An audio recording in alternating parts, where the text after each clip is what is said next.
Welcome back, everyone. We love to go deep here, and today we're diving into something really special. Yeah, a text that's just absolutely brimming with ancient wisdom. It can be kind of a mysterious one, too. The Absolutely. Varaha Purana. The Varaha Purana. Yeah, and this Purana gets its name from the Varaha avatar of Lord Vishnu, Of course. the divine boar who rescued Mother Earth. And this is a story that I think many of our listeners will be familiar with, but I think what we're going to find today is that it's so much more than just a story. It offers a really profound look into consciousness, reality time, and this idea of inner freedom. Yeah, so that's exactly what we're going to be doing today, taking you on a guided tour, so to speak, of the Varaha Purana, extracting some of those most valuable insights and, knowledge from this incredible text. Like a cheat sheet. Yeah, a cheat sheet, Varaha Purana for dummies. I like it. So let's just get right into it. Yeah. I guess the best place to start is what is the Varaha Purana? Yeah, what is it? Well, it holds a really significant place within Sanatana Dharma as one of the 18 major Puranas. The Mahapuranas. Mahapuranas, exactly. And these are these vast encyclopedic collections of knowledge. And to give you a sense of scale, we're talking over 24,000 verses. Okay, so 24,000 verses, that's a lot. It is a commitment if you're thinking about reading the whole thing. Yeah, so how's it laid out? I mean, it's just one big, long narrative? Primarily, it unfolds through dialogue. Okay. And the main conversation takes place between Lord Vishnu in his magnificent Varaha form Right. and Bhudevi representing Mother Earth. Okay, so those are our two main players here. Mm-hmm. What kind of stuff are they talking about?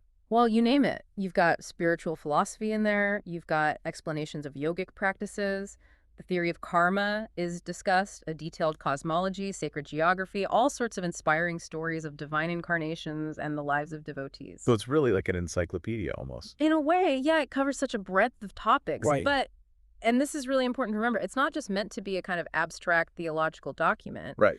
It's really intended as a practical guide for your soul's journey. I like that. So it's interesting, too, the title of this episode, The Cosmic Rescue, kind of hints at this central story of Vishnu as the Varaha avatar. But can you tell us a little bit more about what actually happened in that story? Okay, so the story begins with a pretty dramatic cosmic event. Imagine the Earth has sunk into this vast cosmic ocean. Whoa. And it's often interpreted as being submerged in deep ignorance. Okay. And this happens during the reign of this powerful demon named Hiranyaksha. Things sound pretty bleak. Yeah. Not a great time to be alive. So what happens? Well, to bring balance back to the cosmos, Lord Vishnu takes the form of Varaha, and picture this magnificent boar radiating with divine light, possessing unbelievable strength. And just to be clear here, this isn't like a literal animal. No, this is the supreme being manifesting in this very specific way, Right. with a purpose. Okay, so now this is what I find so interesting about these stories. Like, why a boar? Like, what's the symbolism behind this very specific form? So the Varaha avatar is just so rich in symbolism. I mean, think about a boar, strong and determined, diving into the mud to retrieve something precious. Okay. And similarly, the image of supreme consciousness, Vishnu, entering the darkness, that tamas to uplift the earth, represents the potential for divine grace to intervene, even in our most challenging states. So even when we're at our lowest, there's always that potential for that divine intervention. Exactly. It's like this reminder that even in your darkest moments, that potential for transformative force to uplift you is there. I like that. So the battle with the demon Hiranyaksha, was that a literal fight or? It's portrayed as more than just a physical struggle. It's really a metaphorical war between the forces of light and ignorance. Okay. And when we talk about Bhudevi, Mother Earth in this context, it's not solely about the physical planet, Right. It represents your inner field of awareness, your own consciousness. I see. So the rescue is about uplifting your own consciousness from darkness. So it's a very personal story in a way. It's not just something that happened out there. Right. Now, after the Earth is rescued, the story doesn't just end there, right? No. Varaha imparts these crucial teachings to Bhudevi, covering Dharma, Yoga, Karma, Moksha. So this is where it gets really juicy. This is the heart of the Purana right here. I mean, what are some of the key takeaways from these teachings that we can apply to our own lives? Well, Varaha speaks about these three distinct levels of knowledge. Okay. First, you've got worldly knowledge, Lokikyan, your everyday experiences, jobs, relationships. Right. Then there's scriptural knowledge, Shastrakyan, which comes from studying sacred texts and traditions. Okay. But then the highest level, and this is what the Varaha Purana really emphasizes, is transcendental knowledge, or Adhyatmik Gyan, which is direct personal experience of truth. Oh. And that's what ultimately leads to liberation. So it's not just about reading about it, it's about experiencing it. Exactly. You can read all the books in the world, but until you have that direct experience, it's just theoretical. And, maybe think about it this way. You've probably focused a lot on worldly knowledge in your career, which is great. Sure. But the Varaha Purana suggests that it's the move towards scriptural understanding and ultimately those transcendental experiences that can unlock deeper fulfillment. That's interesting. Yeah, so what might be one small step you could take this week to explore that second level, that scriptural knowledge? Yeah, that's a good question. You know what else is fascinating here is how Varaha emphasizes this interconnectedness of different aspects of spiritual life.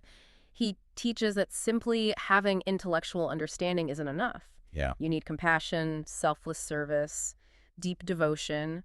These are all integral to really embodying spiritual knowledge. Interesting. And so bhakti devotion and jnana wisdom aren't seen as separate paths, but as these complementary forces working together towards liberation. Yes. They kind of go hand in hand. So the Varaha Purana also talks a lot about these sacred places, Yeah. right? These tirthas. Can you tell us more about those? Yeah, so the concept of tirthas or sacred sites is really important. Okay. They're basically energy portals on Earth locations that have a very high degree of spiritual charge. But they're all over the place. They are, yeah. Places like Prayag, the confluence of the Ganga, Yamuna, and Saraswati rivers, Kashi, Kurukshetra, Pushkar. These are all mentioned as being particularly potent. So these aren't just places with, nice stories attached to them. There's something more going on. Exactly. The Varaha Purana presents this as a kind of spiritual science, suggesting these sites are like vortices where cosmic energies converge. That's fascinating. And what's the significance of visiting these places? Well, it's believed to aid in meditation practices and also in purifying your samskaras. Now, remind me, what are samskaras again? Think of them like subtle grooves or tendencies that are etched onto your inner being from past actions. Yeah. And visiting these tirthas can potentially accelerate your spiritual evolution. So pilgrimage isn't just a physical journey. No, it's an energetic one as well. So karma is obviously a huge concept in Hinduism and many spiritual traditions. How does the Varaha Purana explain it? Yeah, well, it gives a very thorough explanation of the law of cause and effect. Okay. And it emphasizes that every thought, every intention, every action leaves an imprint, a samskara, on your soul. Right. And these samskaras influence your future experiences, shaping what comes back to you. So it's not just about what we do in this life, it's about all the lives before. Exactly. It's this ongoing cycle. And how does the Purana view time in relation to karma? Because I know that can get kind of complicated. Yeah, well, it presents a view of time as cyclical rather than linear. Okay. So we move through these vast epochs known as yugas, Right. Satya Treta, the Babara Kali, and it's a recurring pattern. So kind of like the seasons, but on a cosmic scale. Exactly. And the Purana suggests that our actions play a role in how we experience and navigate these shifts. So we're not just passive passengers in this. No, we have agency. Okay, so it's not just about a system of reward and punishment. Like if you do something good, you get good karma. Right. No, it's much more nuanced than that. The Varaha Purana reframes karma as a profound form of education. The consequences of our actions are seen as lessons, Interesting. but help us learn, grow, evolve. So mistakes are okay, They're part of the process. as long as we learn from them. Exactly. And in terms of transcending the sometimes heavy effects of karma, the Purana offers guidance. What kind of guidance? Well, selfless service, seva, austerity, and self-discipline, tapasya, and unwavering devotion, bhakti, are highlighted as ways to purify those karmic residues. I'm noticing this theme of bhakti devotion keeps coming up. It's central to the teachings.